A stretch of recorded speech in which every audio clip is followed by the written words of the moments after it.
prolonger le rêve avec chauffage fioul.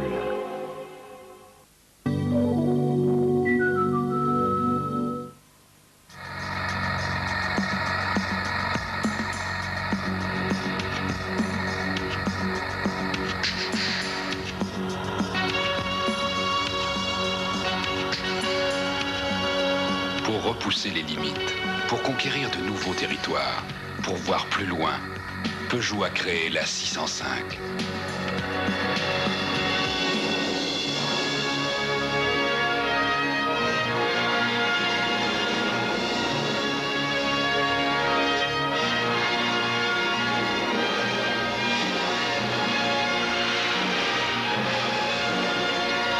Peugeot 605, la volonté de voir grand. Faute. Qu'est-ce qui se passe, Gérard? Des traces. Ah, ça, impossible. Mais enfin, je sais ce que je dis, des petites traces un peu partout. Tiens, regarde. Mais je ne vois rien. Tu permets? C'est là qu'elles sont les traces, sur tes lunettes.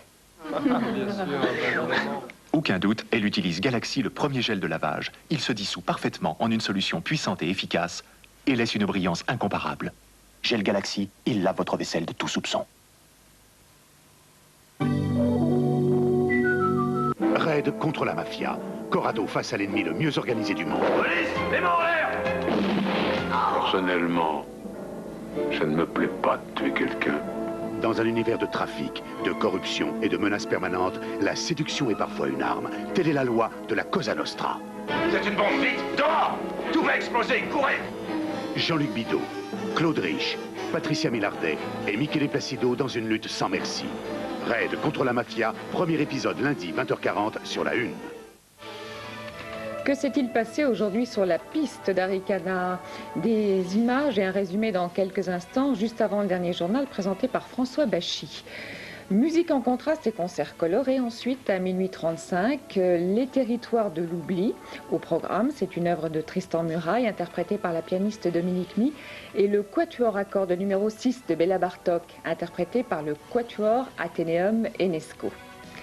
L'équipe de Québec face à celle de Boston, une rencontre décisive pour le champion de hockey Pierre Lambert, exploit physique, volonté de fer et nerf d'acier pour remporter cette finale. Ce sera à 1h40 dans la série Cogne et gagne. Mais pour l'instant, des nouvelles d'Arikana.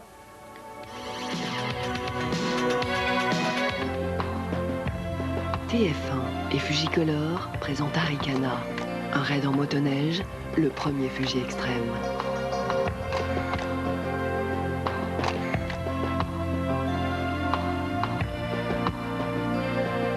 Un raid fantastique avec Damar, vainqueur du grand froid. Vivez la véritable aventure du Grand Nord, Arikana. Ce matin, 8h30, heure locale. Depuis que nous montons vers le nord, chaque jour, le départ est de plus en plus diaboliquement beau, mais diablement difficile. Le visage d'Éric Escoffier en dit long sur la météo. Ce matin, au départ à Nemaska, nous battons tous les records de température. Il fait moins 41 degrés. La preuve, la moustache et la barbe d'un preneur de son de TF1. Regardez.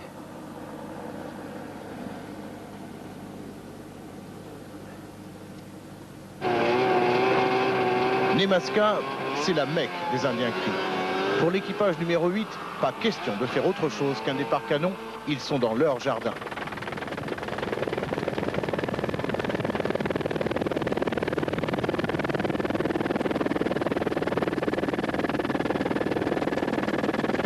Attention, regardez bien comment, par moins 41, 2 km après le départ, on pratique la mise en jambe musculaire chez les Indiens. L'artiste s'appelle Roderick Swallow.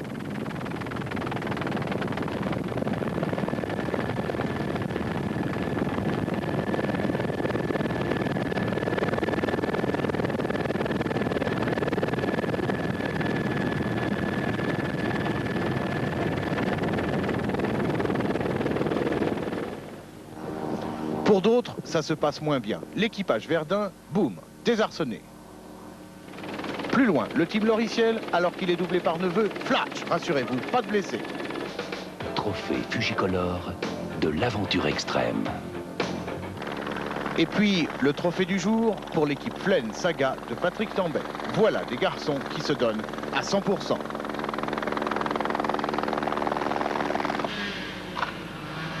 Plus loin, dans la forêt, ça se calme un peu. Le team est Labâché, Picard, Billot et Régnier dira à l'arrivée que c'est la plus belle journée depuis le départ. On est d'accord.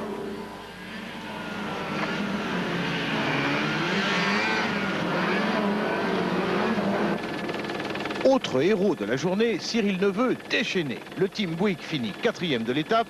Nous n'avons pas pu interviewer le traîneau à l'arrivée, il était trop fatigué. Neveu aussi d'ailleurs, mais un peu moins. Aujourd'hui, on n'a fait qu'une petite erreur. En regardant derrière, j'ai tordu un ski dans un arbre, mais c'est tout. On commence à apprendre et puis on n'a plus de problème mécanique. C'est ça qui est un peu mieux des girafes.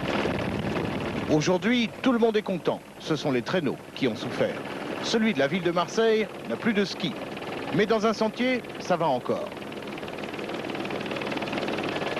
Même problème pour Relais H. Sur la neige dure, c'est l'horreur.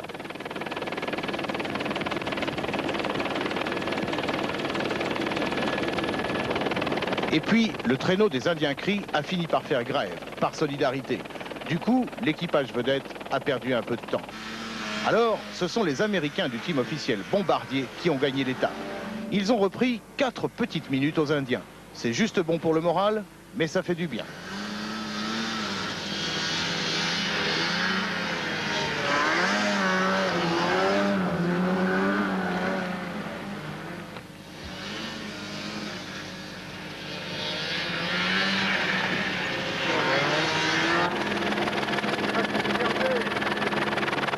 Encore un homme heureux, Philippe Monet.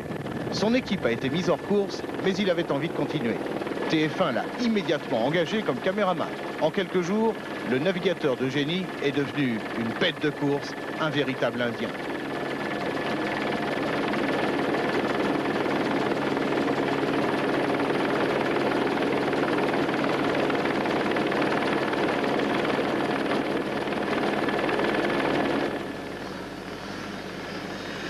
Philippe Monet, merci d'exister.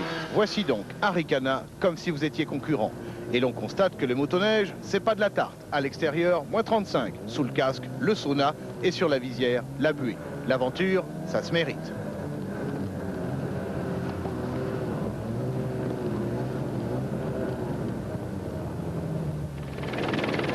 C'est avec cette image que nous voudrions finir la journée. Il s'agit de l'équipage de Patrick Tambay. Vous avez déjà vu cette image, filmée au sol. Au-dessus, il y avait l'hélicoptère de Bernard Guerny. Il allait se passer quelque chose, nous étions là. Être là, c'est notre métier, c'est aussi notre passion. Nous vous l'offrons.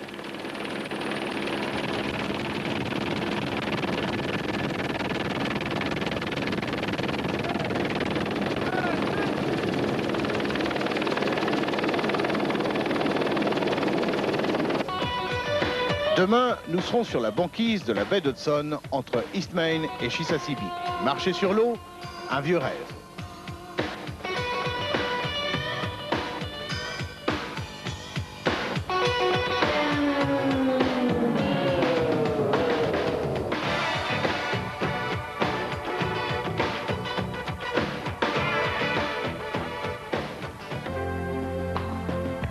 TF1 et Fujicolor vous ont présenté Arikana, un raid en motoneige, le premier Fuji extrême.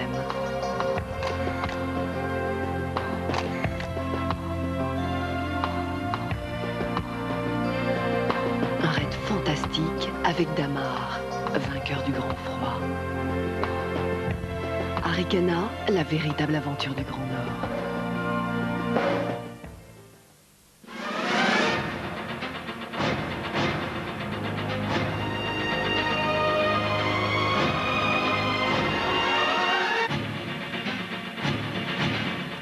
Bonsoir. Le temps des comptes au Parti socialiste n'est pas encore terminé entre les différentes motions, mais le temps des amabilités, lui, continue et a même trouvé aujourd'hui une sorte de second souffle.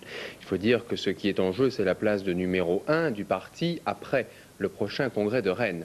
Les forces en présence avec François Hugues. 162 mandats nationaux.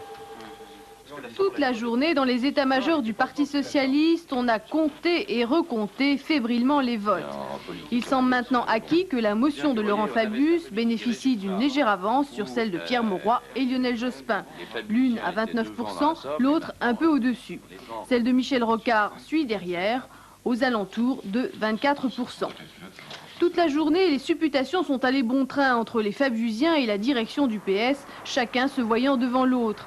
À l'hôtel de la Cé, on s'est refusé aujourd'hui officiellement à tout commentaire. Quant aux amis de Michel Rocard, pour l'instant prudents, ils observent.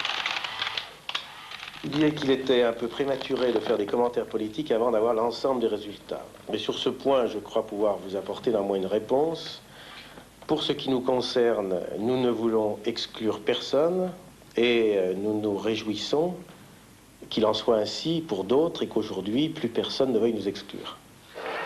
Les 6 départements de la région parisienne vont voter cette semaine. 10% de l'électorat du PS, ce n'est pas négligeable. L'ambiance va être chaude car ils auront la lourde tâche de départager véritablement les 2 motions arrivées en tête. Les partisans de Pierre Mauroy et Lionel Jospin espèrent bien à cette occasion reprendre le dessus. Oui, et tout le monde ce soir veut rassembler, mais autour de lui. Lionel Jospin est sans doute celui qui a le mieux résumé la situation. C'était aujourd'hui dans son département en Haute-Garonne. Voulu le débat des militants, au prix de diviser d'ailleurs le courant mitterrandiste. Donc maintenant, il n'y a plus un courant mitterrandiste. Il n'y a plus un seul courant mitterrandiste. Tant entendu que nous sommes, au premier chef, proches de François Mitterrand. Et donc, puisqu'on a voulu un débat devant les militants, ce sont les militants maintenant qui trancheront. On ne va pas nous proposer des pactes d'appareil. Toutes les cartes sont donc à redistribuer. On en verra les effets lors du congrès de Rennes dans 2 semaines. Mais d'ores et déjà, il y a un certain nombre de constats à faire après ce week-end électoral au sein du Parti socialiste, analyse Françoise Laborde. Les militants socialistes se sont prononcés presque à parité pour 2 candidats, 2 courants, qui revendiquent un seul fauteuil, celui de premier secrétaire du Parti socialiste. D'un côté, il y a Laurent Fabius, il estime qu'il l'emporte, certes d'une courte tête, mais il entend faire valoir ses droits et s'apprête donc à revendiquer la direction du Parti socialiste. Mais de l'autre, il y a Pierre Mauroy et Lionel Jospin qui n'entendent pas lui laisser le terrain et s'apprêtent, eux, à négocier avec les signataires des petites listes pour couper court aux demandes et aux ambitions de Laurent Fabius. La semaine qui démarre s'annonce donc fort propice en négociation et en tractation en tout genre. À l'issue de ce vote, on peut faire au fond 3 constats. D'abord, Laurent Fabius, quel que soit le résultat final, a fait la preuve de sa capacité à exister, à avoir un courant puissant à l'intérieur du Parti socialiste. A l'inverse, l'actuelle direction sort affaiblie par ce score, voire même mise en cause. Enfin, il y a la situation de Michel Rocard, numéro 3 dans le Parti socialiste, alors même que le Premier ministre est très populaire auprès de l'électorat, y compris auprès des sympathisants socialistes. Il l'est beaucoup moins dans son propre appareil. Reste une incertitude, y aura-t-il ou pas synthèse pour le congrès de Rennes? C'est très difficile à dire. La famille mitterrandienne est au bord de l'implosion. Le congrès en tout cas s'annonce fort musclé, mais les séquelles seront sans doute vives. Médecine, un dossier délicat va peut-être se fermer, celui de la renégociation de la convention médicale. La Fédération des médecins de France, l'un des 3 principaux syndicats de médecins, a décidé de signer cette convention. Après 11 mois de discussion, on va donc arriver à un accord. Principale conséquence pratique, la consultation médicale augmentera de 10 francs et les partenaires se déclarent d'accord pour lutter contre la pléthore médicale. C'était aujourd'hui la 2e fois que les citoyens des 3 principales républiques soviétiques votaient dans le cadre d'élections libres. Près de 150 millions d'électeurs se sont ainsi rendus aux urnes pour ces élections locales. Quelques cafouillages, mais finalement tout s'est passé sans trop de passion, comme quoi l'habitude de la démocratie se prend très vite. Les enjeux de ce scrutin avec Ulysse Gosset, notre correspondant à Moscou. L'enjeu essentiel du scrutin, c'est de savoir comment se comporteront les représentants de l'appareil du parti. Dans les grandes villes, on devrait assister à une poussée des candidats réformateurs et dans les campagnes, à un maintien des représentants du PC. Mais en Biélorussie, par exemple, les conséquences de l'accident de Tchernobyl pourraient largement influencer cette élection à caractère local. Et ce sont les hommes du Front populaire, un mouvement informel, qui devraient bénéficier du mécontentement des habitants. De son côté, Mikhail Gorbatchev affirme que les élections sont un véritable référendum populaire sur la perestroïka. Le chef du Kremlin estime bien sûr que le processus de réforme sortira vainqueur de la bataille. Grâce aux nouveaux élus, il souhaite donner un 2e souffle à la perestroïka. Lorsque l'on interroge le chef du Kremlin sur les défaites possibles des apparatchiks, Gorbatchev répond que le principal pour le parti, c'est d'être plus proche des sans-partis. En fait, le chef du Kremlin espère bien que la pression des urnes obligera les apparatchiks communistes à enfin accepter les changements. Nouvelle manifestation aujourd'hui à Bucarest. La rue réclame de nouveau la démission de certains ministres roumains. Toujours le même thème, mettre fin définitivement à l'ancien régime. Et vous allez vous en apercevoir avec ce commentaire d'Elisabeth Tran. Eh bien, certains symboles ont la vie dure. Environ 500 personnes massées devant le siège du gouvernement, un rassemblement en principe interdit depuis la loi sur le maintien de l'ordre devant les bâtiments publics. Aucun incident, mais des slogans très hostiles au communisme, au numéro 1 roumain Ion Iliescu et aux figures clés du gouvernement. L'opposante Doina Cornea a des mots très durs pour le régime. En Roumanie, dit-elle, tout n'est que mensonge et désinformation, il faut affaiblir le front. Pour la première fois, place de la Victoire, des revendications ouvrières précises, la distribution des terres aux paysans et la dissolution des coopératives agricoles de production. À 2 km de là, place de la presse libre, Lénine indéboulonnable. Depuis 36 heures, 2 camions grues, des marteaux-piqueurs et des ouvriers comme des Lilliputiens s'acharnent autour de la statue symbole. En vain. Lénine va-t'en, scande la foule, mais Lénine résiste. Le maire de Bucarest a proposé que la statue soit mise en vente aux enchères, $1 million. En Côte d'Ivoire, le président Houphouët-Boigny recule. Les réductions de revenus et les différentes mesures d'austérité qui devaient être effectives demain seront remises à plus tard et aucune nouvelle date n'est pour l'instant avancée.